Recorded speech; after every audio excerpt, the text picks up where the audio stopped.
Hi, my name is Amber Wynn, and I am a philanthropineur. I fuse the passion and dedication of philanthropy with proven business practices for long-term impact and sustainability. And I do that with my consulting firm, Amber Wynn Nonprofit Consulting Services. The number one complaint I get from most of my founders and executive directors about their board is that their board does not fundraise. I'm going to share with you the secret to increasing engagement and outcomes in your board.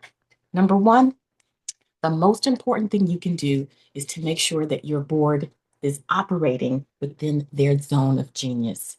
What does that mean? That means that your board members are going to fall into one of four categories. They're either going to be a worker bee, a connector, a behind the scenes person, or a closer. It is your job to find out what their zone of genius is. If they are a worker bee, that means that they're comfortable with stuffing envelopes, stuffing backpacks, logistics, things of that nature. They're not really interested in fundraising, right?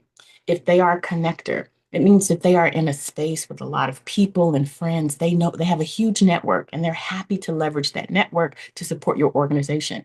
Usually, connectors are not comfortable with making an ask because they see them as friends, and that's a violation of trust.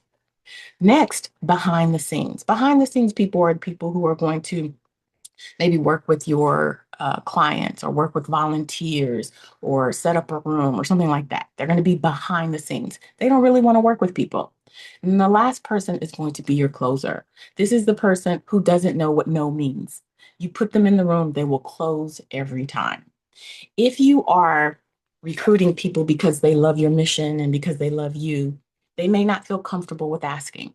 If you want your board to fundraise, you need to know what their zone of genius is. And you want to just ask them, are you comfortable with fundraising? Are you comfortable with asking for money? Are you comfortable with asking for resources? If the answer is no, that's fine. Maybe you have other closers, right? That's a closer. But you need to have closers and connectors.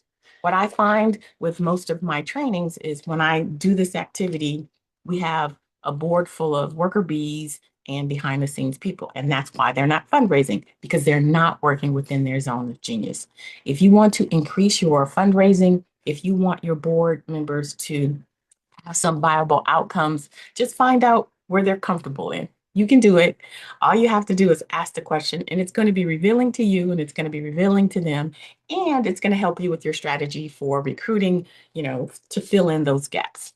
You got this.